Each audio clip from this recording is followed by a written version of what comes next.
I know gravity ain't an excuse, I just wanna make things a little more smooth. The majority is still asleep, they're tired of those dreadful dreams. Now let me shout and wake you up, let me wake you up. What's up, everyone? Welcome to another edition of Retro Encounter. As always, I'm Josh Curry. With me is the wonderful Mike Sollosi. Hello. Yeah, you say that wonderful, and I think the Japanese title of the game that we're talking about is It's a Wonderful World. So, Josh, it is a wonderful world. So let's talk about The World Ends With You. No, we should just end. It's only downhill from there. Like that. We just started a high note. Now we're screwed. Oh, I should have ended with that line, shouldn't I? Yeah. But man, you set me up by calling me wonderful, which is very nice of you. But also, come on, like that was. I thought you were setting me up for that. No, because the game I played is called The World Ends With You. So Sure, that is also the name of the game I played. I'm very American, so that's all that exists to me. Sure, okay. So yeah. Yeah. We both sure finished that game. Sure did. And I have already played in the past, so I've never hidden my feelings about this game. I love this game, and coming back to it a second time, still love it. I'm interested to hear your thoughts. All right. Well, last week we mostly talked about the story stuff at the very beginning, like the very basics of the characters, and then quite a bit about the mechanics. Right. And I was, I had some I had some trepidatious feelings, if that's a word. I think it is. Whatever. Feelings of trepidation, whatever. And now, I definitely like the gameplay better because I think the game sort of peaks around the middle chapters when you are finally have enough pins to work with, and the combat has a lot of variety, and your partner is the best partner. Josh was fantastic. All Joshes are the best.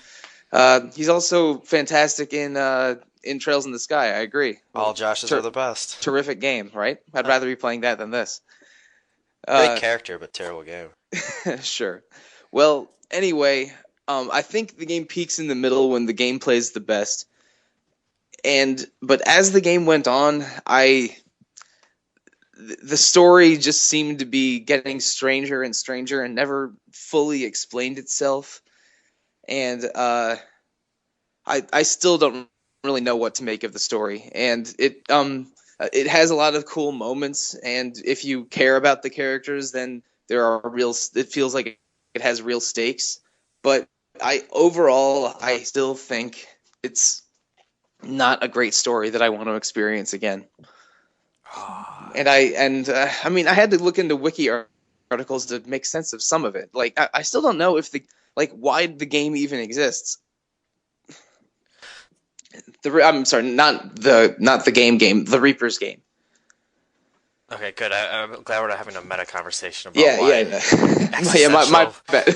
Sure, yeah. I realize how awkward that sounds now, but yeah, I don't know why the Reaper's game even exists, or how Joshua became the composer, or why they care about it so deeply. I really have a lot of meta narrative questions about the game.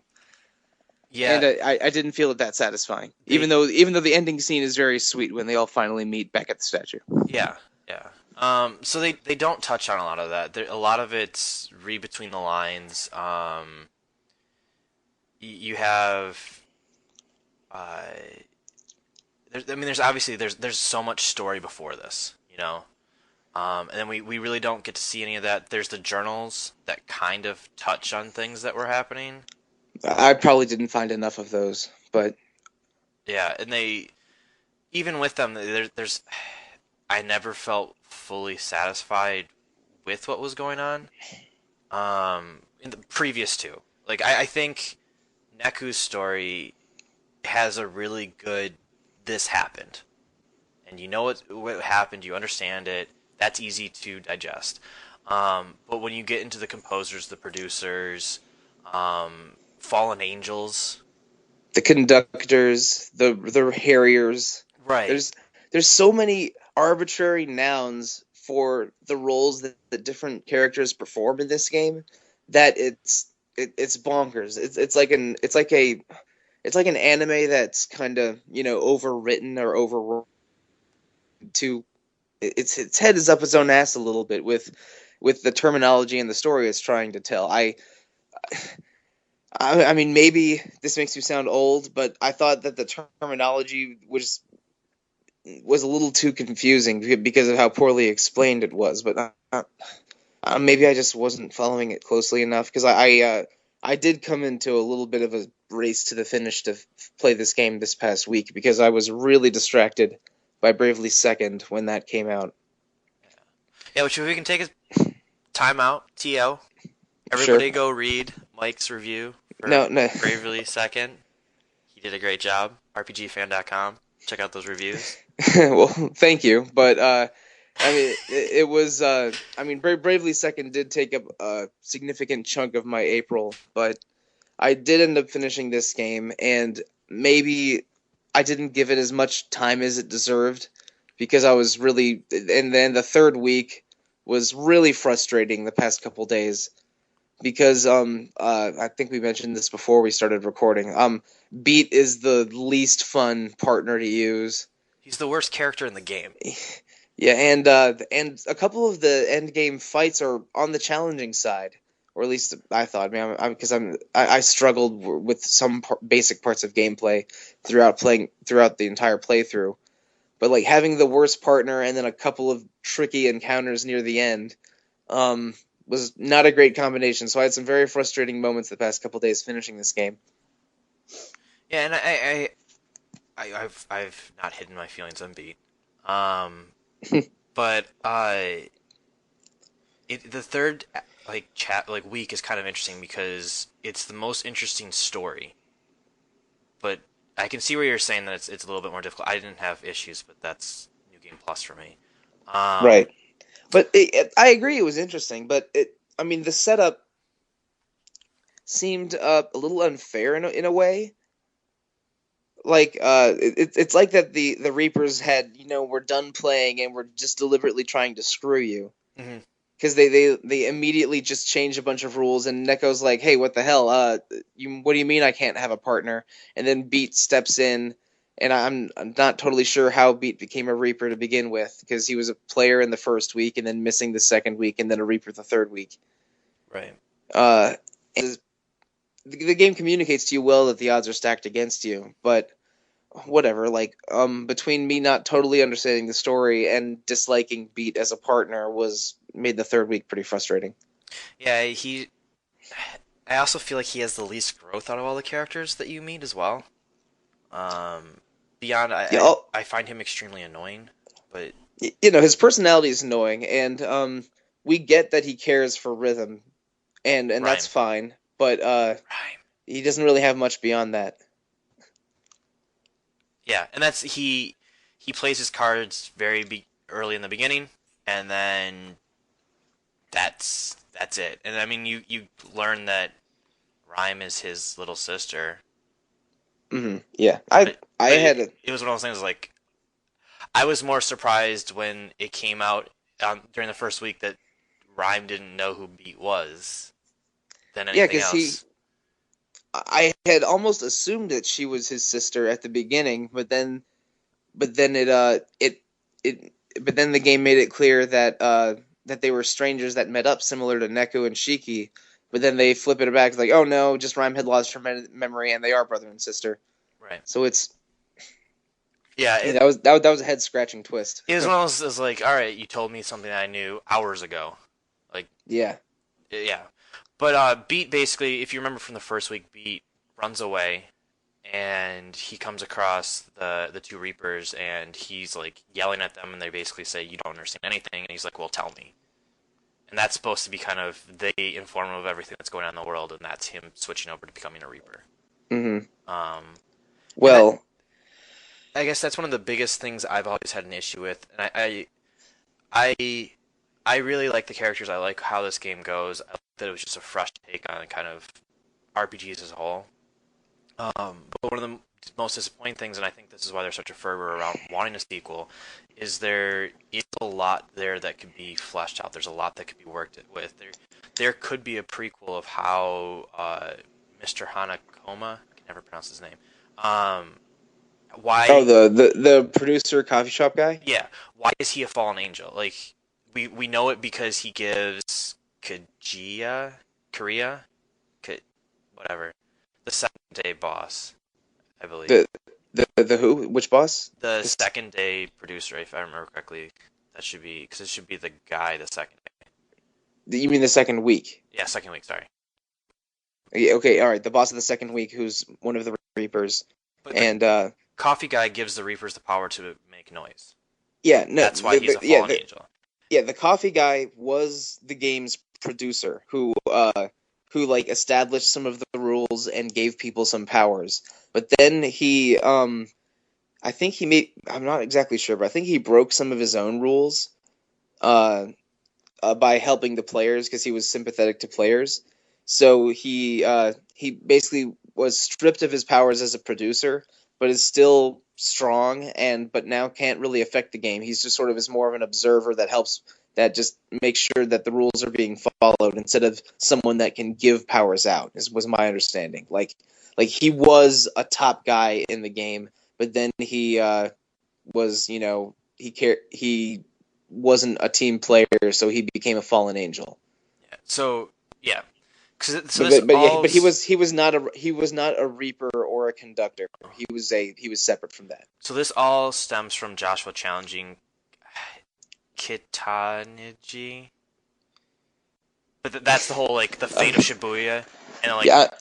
I'm gonna look back up his name. I'm terrible at pronouncing things. I should never be a host of anything.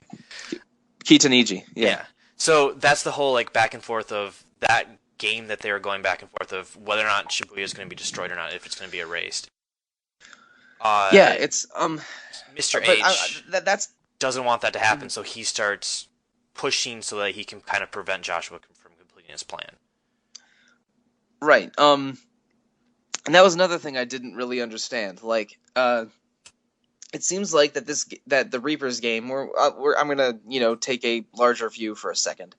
The Reapers game is basically a form of purgatory. When someone dies, the Reapers game is a chance that you can take to go back to the world of the living, but you have to give up something in order to take part, and you might not win. So it's and that story framework is kind of cool. But then so if that is the general setup for the Reapers game, how can Joshua and the final and Kitaniji have a bet to begin with? Because all right, we're definitely getting into spoiler territory now. So this whole be warned, guys. Spoiler. Yeah, we should have mentioned that near the beginning. But anyway, Joshua is revealed at the end to be the mysterious composer of the game, the person that makes the rules and has almost unlimited powers in the game. And Kitaniji is the conductor, who is the guy that is sort of the leader of the Reapers and is executing the game. But so their bet was that Joshua, who's something of a nihilist and a bit of a misanthrope, kind of like Neku at the beginning, wants to destroy Shibuya, but Kitaniji wants to keep Shibuya as it is. So how did that bet even happen? If the Reapers game had been going on for some time, did Joshua create the entire Reapers game? No, I know that's a no. Right. Okay. I didn't think so either. But so how did Joshua become the composer? He was given powers by 5 gods. I remember seeing that somewhere. Sure, but and I think those 5 gods made everything. But because he's the only one that's acting, he has enough power to do more. Right, and because the composer has a lot of powers. Yeah.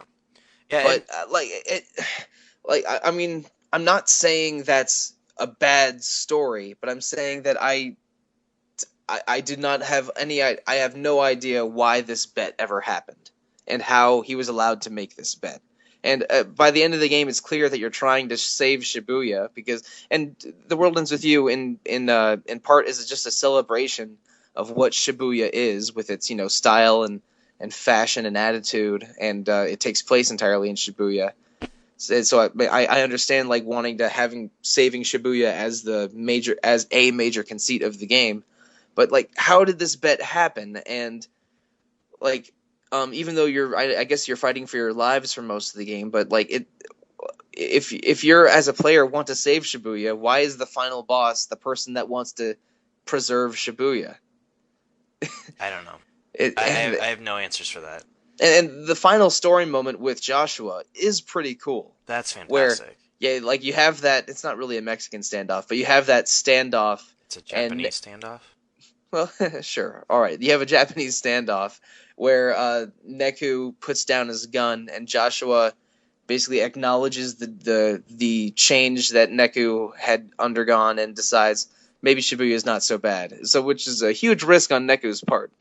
Yeah. But it works out, and that's a cool moment. And again, like I said before, it's really sweet when you see everyone back in the real world or the real ground and meeting up in Shibuya again.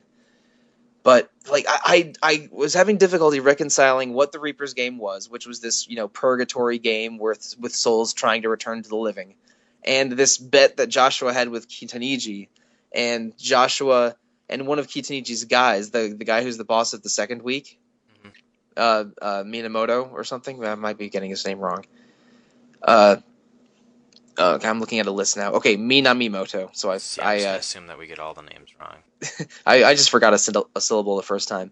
Like why Minamimoto was chasing Joshua and accidentally shot and Joshua accidentally shot Sakuraba or Neku. So like Joshua, he purposely shoots Neku.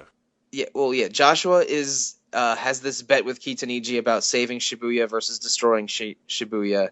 One of Kitaniji's guys is trying to kill Joshua to get around the bet, I guess. Mm-hmm.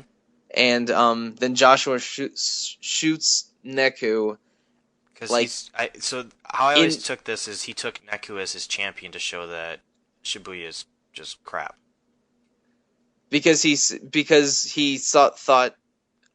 Yeah, okay, that makes sense. But I sort of thought at first that Neku's murder was an accident. But your version probably makes sense. Like Joshua saw someone similar to him in Neku, because remember at the beginning of the game, Neku just sort of doesn't want anything to do with anyone, mm-hmm. and Joshua has a similar nihilist feeling. Yeah. And he chooses Neku as his champion. He's like, all right, I'll have this guy. If this guy can make it through, then maybe I can win my bet. Yeah. But what Joshua didn't plan was that Neku would actually, turn into a decent person that cared about relationships by the end of the game. I think Joshua looked at Neku and he looked that he would probably be very powerful in the game, so he'd most likely be able to win. But in the process, he would still just never change, so he'd still be this terrible person. Okay, yeah, this makes more sense to me. Like, yeah. So he saw a combination of both potential and also that he's a jerk. And so this guy's like me. He hates relationships and he hates Shibuya, and that's because one of Neku's best friends died in Shibuya when he was on his way to meet Neku, right? And Neku blames himself for his friend's death. So from that, he feels it's better not to get close to people because people around him will get hurt, and if he doesn't want to feel that hurt again. So if he's not close, he can't feel that ever again. Right. Yes, I did get that, but I didn't get the whole Joshua choosing Neku until now, I guess. Yeah. But let's rewind it again. You mentioned probably 15 minutes ago. I have no concept of time with this podcast now. That the story is pretty good if you just stick with Neku. Like Neku hurtling through the plot is pretty interesting. Yeah. And I think that's both because of all of the crazy twists that he experiences, and also in his character journey, because it's what I thought was the most surprising moment was all right, you might remember for the first recording I had gotten to day 7 of week 1, but I hadn't beaten the boss yet. Yep. What I thought was maybe the coolest moment of the plot was right after that, where Neku basically decides, this Shiki girl's I don't hate this girl when I used to hate everyone, and then he lets her return to the world of the living, but then when he has to stay on for another week, she becomes the price for his game because now she is the person he cares about the most. Yep. So that was crazy because but both it sort of like rips her away from the prize that she had won, which was returning to the real world, and it tells you that, oh wow, she's the person or the thing that Neku cares about the most. I guess he's in love with her, or at least he doesn't hate everyone now. Right. So that was cool, and that made me a lot more interested in Neku's journey through week 2. And then Neku met Joshua, who's a guy who's a lot like Neku was at the beginning of week 1. So it was almost a flip. In week 1, Neku didn't really care about anything, and Shiki cared about their partnership and winning the game. And in week 2, Joshua is the one that doesn't really give a damn about anything, but Neku, because he wants to save Shiki, cares about making a partnership and beating the game. It was a nice role reversal from the first week, and the stakes of saving Shiki were more interesting to me than just Neku being a jerk and trying to figure out what the world around him was like. It was my favorite part of the game was like the dark middle chapter, where the gameplay started to open up. I was more invested in the stakes of the story, and it was when I was enjoying it the most. And then the third week, I didn't like the partner because Beat sucks, and I was trying to understand the big picture of the story and was struggling with that a little bit. And I had a couple difficult boss encounters that made me enjoy the game a little less. Yeah, so the main problem with Beat, other than him being annoying, he isn't an instrument to add to the characterization of Neku. You have Shiki that teaches him basically how to care, how to feel. You can make the argument. And sure. So you see the transition from, hey, like exactly what you're saying. He doesn't care. Shiki forces him to care. Ultimately, he cares the most about her. And that's a huge change from either day 1 or day 2 where he like force chokes her. Yeah, it's a pretty rapid change because this is it takes place over a week, and really it's only a few hours each day for a week. Right. So this happens almost as fast as Romeo and Juliet, because Romeo and Juliet goes from them being strangers to dying for each other in 2.5 days, and this is about the same time frame. But the wonderful thing about that, and then like you said when he meets Joshua, you're forced to see how he is changing. Like, there are elements of he really does care about Shiki. He has to do this. He's going to drag Joshua, kicking and screaming if he has to make sure that she is okay. And both of them do such a good job of foiling where he is at that time with his character that it brings out those elements. So it makes, in the first week, it makes Neku look even worse because Shiki is so nice and tries so hard with him. And then because Josh was doing the same thing that he was doing in the first week, it illustrates how much he cares, and so you get a really good chasm of how he's changing. Yeah, it's a big second week Neku is a big contrast to first week Neku, right. and it sort of shows how he's changing and his character arc. It puts it in the spotlight, and it's a good the first week is setting up Neku as this person that hates relationships. The second week is showing how he's changing, and the third week is him basically trying to cap off the story and win, and so he can reunite with Shiki and have his happy ending. Right. Well, yeah, but the issue is that Beat doesn't give you anything. If Beat was so. Neku's still going through that character transformation. He's still becoming a rounded character, but Beat doesn't add anything. Like, there is no back and forth that you're like, there's redeeming qualities gained for either of them while they're interacting. Well, and Neku's making that transition anyways. He is still pushing towards something, but Beat doesn't add to that. Beat, he's a terrible character. Well, I don't like Beat either, but I'll be devil's advocate a little bit here. I agree he maybe doesn't contribute much to Neku's arc, but Beat, I think Beat is trying to redeem himself in the third chapter because he basically loses rhythm and rhyme. Rhyme. Sorry, I think I probably accidentally called her Rhythm earlier in the game. You did, and I corrected you earlier in the show. Yeah, my bad. Yeah. Guys, listen to Rhythm Encounter, RPG's Fans Music Podcast. We're going to chill out everything. today. Yeah. We should start a fourth podcast called Rhyme Encounter. I'm Where okay we, with that. we just try to speak in poetry. Okay, maybe we shouldn't try That that. sounds too difficult. No, Yeah, you that sounds lost like me there. that sounds like a lot of effort. So I think that Beat's arc is when he loses Rhyme, and then when he sees Neku's situation where the odds are heavily stacked against him because there's no partners for him to use, and the Reapers are definitely setting him up to fail. He tries to redeem himself by stepping down as a Reaper and helping Neku succeed, and maybe also try to find a way to get Rhyme back. Yeah. And so I get that as his arc, but it doesn't make him more appealing to me. I also have negative feelings about Beat because he's the least fun partner to control, and I never totally got a handle on how to use him. I had the game autoplay him quite often. Josh was actually fun to play. Yeah, Josh was the best partner, gameplay wise, for sure. Yeah, I actually, and that's the nice thing is you kind of struggle through Shiki, and then Joshua comes along. I think he's more powerful. He's also easier, and you've already kind of figured out trying to split your brain in two different directions. Yeah, like part of Shiki's problem with using her is the learning curve of just getting used to how to play the game. Yep. And then when Joshua rolls around, he is easier to use in general, and I think a better partner gameplay wise. But also you have a little bit more mastery of it. And then Beat comes around, and he's the hardest to use, and also which makes sense. Like later in the game, you have harder to use partners. That I understand the logic of that. But he also just sucks on top of being difficult to use. Yeah, and it's the one thing I don't like about the 3-week structure is Neku's always getting stronger, but you have to basically start over every time you get a new character with them. Yes, that was annoying, especially after you invest in Shiki a little bit, and then this new guy comes along.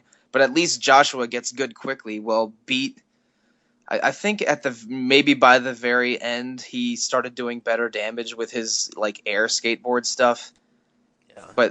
But he's still the hardest to use, and feels like the least effective character, especially defensively. He dies real fast if you screw up. I never had him die. Well, for me, I lost.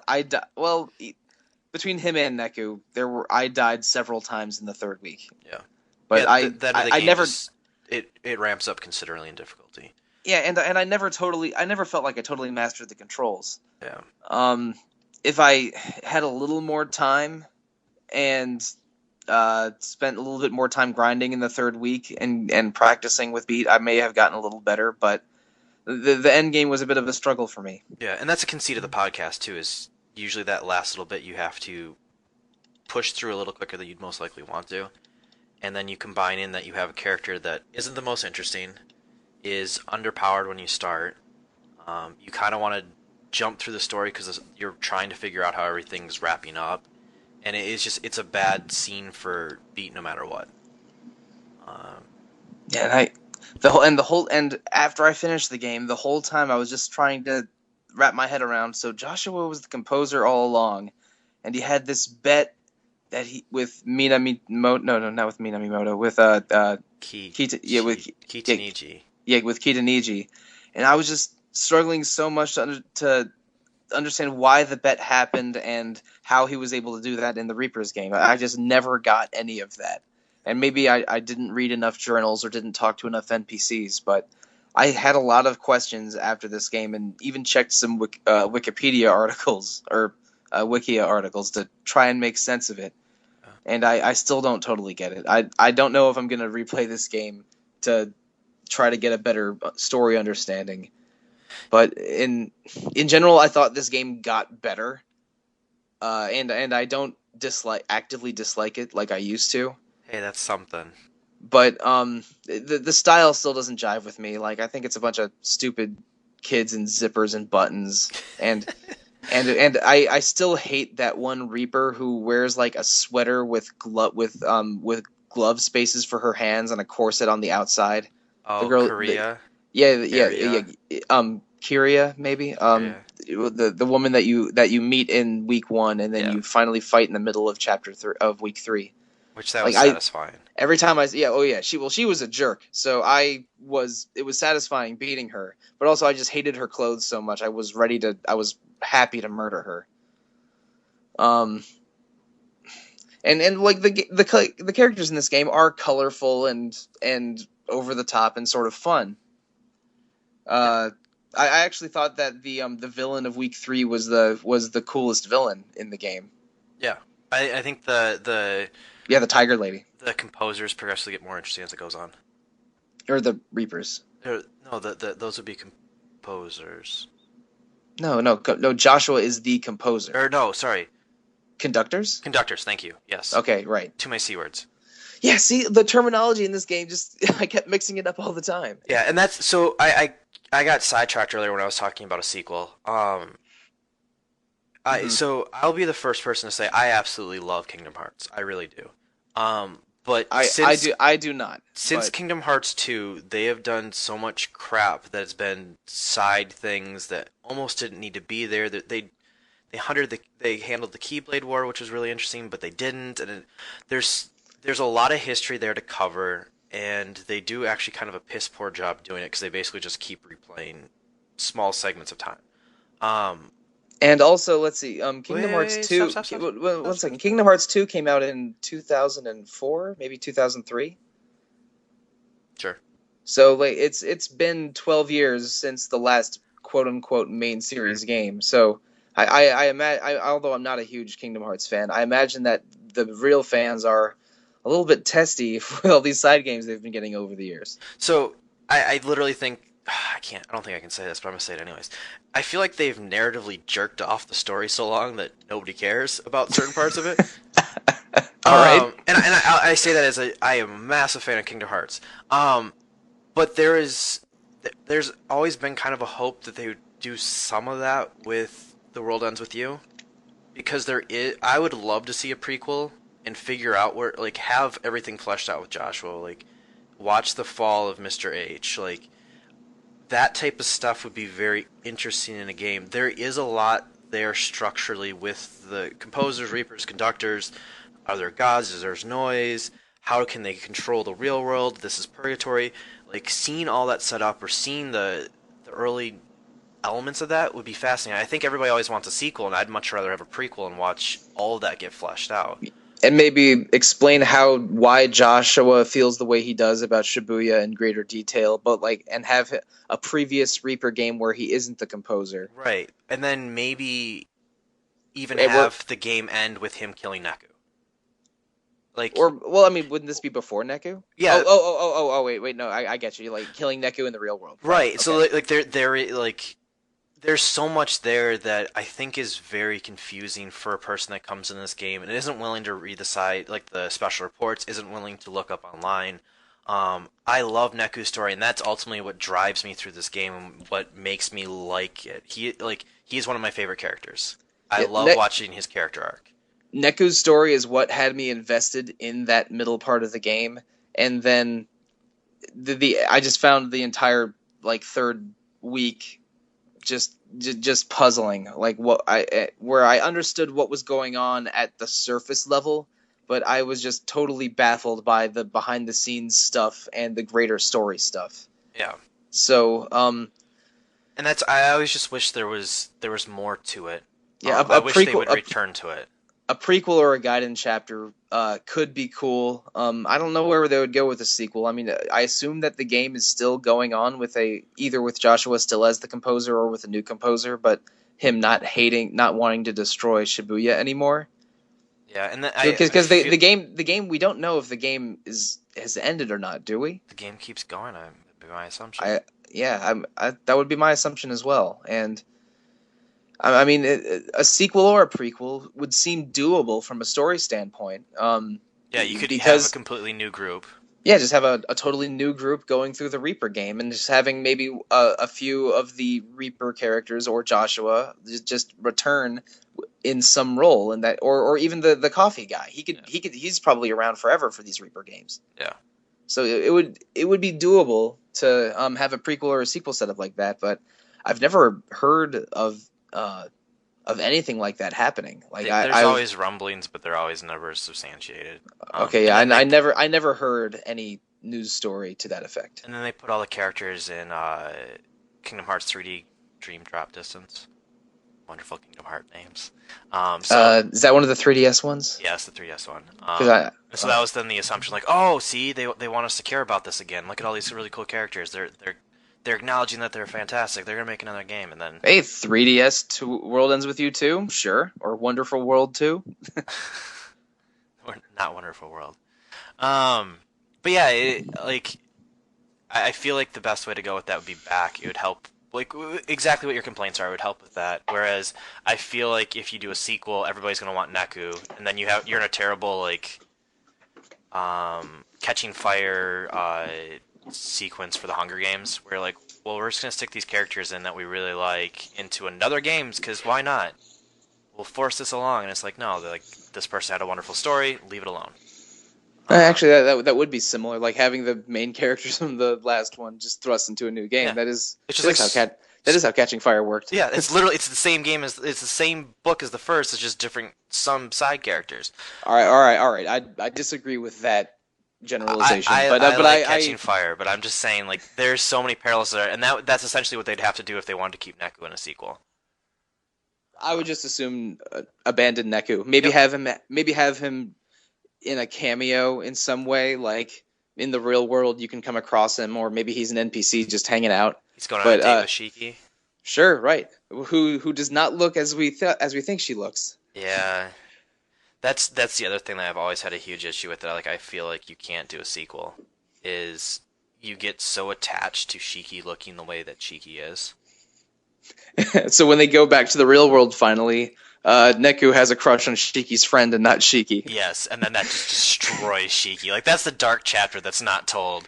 No, that's the sequel. Like Shiki becomes so like consumed with hatred for when that happens that she becomes the new composer that wants to destroy Shibuya. Yeah, like it's one of those things. Like I saw her, she's like, oh, she's not unattractive. Like she's fine. Like but that's not Shiki to me. Like it's just not. And I feel really bad, but she's not Shiki. I'm sorry. Yeah, it was an interesting angle with her character. Yeah. No, I find that interesting. Like there's some interesting stuff done there with Shiki that I think gets kind of glossed over because it's the first chapter and then she's gone. But even her arc is interesting with just feeling of not being relevant, not being attractive enough, not being popular enough. Yeah, and to be honest, like early on in chapter 3 when I was or week 3 when I was trying to learn how to use beat the whole time, I'm like, man, I thought I would get Shiki back for this. Come on, this is some BS. Yeah, I wouldn't have mind just the final boss was beat. You could just destroy him. Oh wow, man! When you dislike a character, you really dislike a character. I go all in, yeah. I've noticed this in other podcasts as well. Like when you have a lot of hate in your heart to share around for video game characters. I do. You don't want to cross me if you're a video game character. Noted. So if you're ever in that situation, make sure you stay on my good side. Yeah. Right. If I'm ever in a Tron situation with you, yeah, or a Last Starfighter situation, just don't cross Josh. Yep. Everybody should take note to that. But yeah, I don't know. The whole Shiki thing, as cool as it is, it always bothers me because then she's not actually Shiki. It's just kind of odd. But again, it's like, just don't do a sequel. Well, maybe the real version of Shiki knows how to wear pants. She has a skirt on. No, she doesn't. She has these weird shorts that like show her hip bones. It's a skirt that just rides low. Okay, all right, my bad. Well, I hadn't seen her in a while because she's gone for 2 chapters. Even I do that. Come on, man. Well, I hated how all the characters dressed in this game, so I started to stop paying attention to it. So on a completely side note, and I understand it's a DS game. If there was a sequel, the number one thing I'd want is you go through all this effort to buy all the clothes. Having appearances change? Yeah. That would be a lot cooler. Being able to play dress up with a game that is ostensibly about accessorizing and fashion. Yeah. would be cool. I agree with that. Neku would look ridiculous because I think he currently has like a top hat on for my character, and like I think technically the shorts are krill shorts. But it would be fascinating to watch the characters change with that. You just dress everyone up in suits with ridiculous headgear. Yep. Straight I'd be into bling that. Yeah. But I understand why they don't do it. They'd have to change the cutscenes and all sorts of stuff out of that. This is from 2007. I just played Bravely Second, where each class represents a costume change, and everyone's current costume is reflected in the cutscenes. So I would have these like serious romantic moments between the two main characters, but one of them is dressed up as a pastry chef, and the other one's dressed up in a purple fox costume. Yep. That it takes a little bit away from the drama when they're dressed so ridiculously. Well, I've heard pastry chefs like furries, so. Okay, I was not aware of that old saying, Yep. but I guess it's around, and I just hadn't come across It's it. a tale as old as time. Mm-hmm. But, well, I feel like overall I kind of was successful in making you like this game. I forced you to at least somewhat consider it as good. Sure, okay. You did not totally convert me. I will not admit to that, but I will admit to have giving this game a fair shot, and I don't hate it quite like anymore like I used to. And your your assessment of getting me to kind of admit that there are good parts of this game is fair. I consider that a victory. Sure, all right. You can have your victory. Yeah. Although I wasn't aware this was a fight, but I guess you can have your victory. I'm petty like that. It's always a fight. Just like I'll convince the world that Trails in the Sky is not a good game. Someday. Never. So that is gonna do it for us here as we wrap up The World Ends With You. We'd love to hear your guys' opinions, whether or not you guys like Beat or not, whether or not you like the game, if you guys understood what was going on with the Reapers. Jump on to the boards at rpgfan.com. You can send emails to retro@rpgfan.com. And then, as always, go on to iTunes or wherever you're listening to the podcast and give us a rating there and post a comment there. Right, and I think we're gonna have a couple bonus round episodes in the next couple weeks. Plus, what's the game that we're doing next? What's the game we're doing next, Josh? In May, we are going to play Zelda Majora's Mask. Cool. Yeah, I'm not going to be on that podcast, but I can't wait to hear you and the rest of the guys talking about it.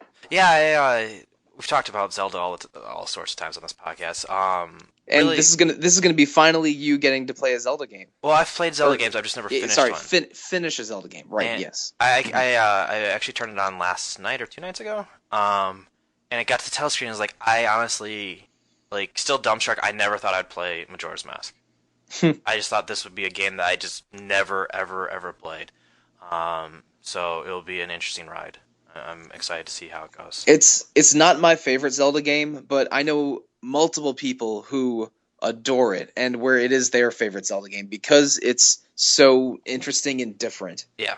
And a lot of people love Majora's Mask. I can't wait to hear you guys talk about it.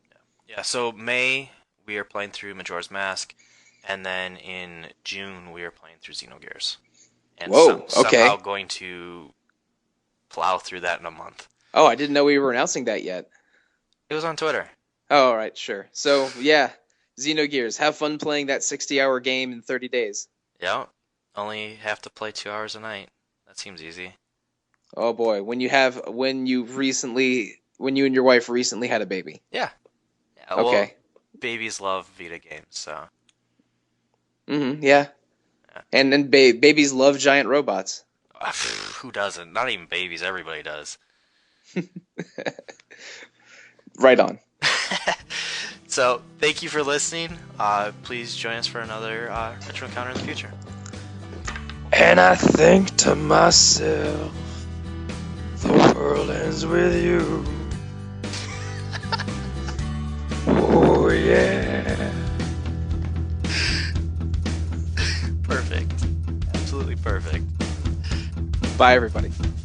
いつの日から抱え込んでた普通の何か増えてたんだどちらともなく引くことなく触れたならば一発ショッ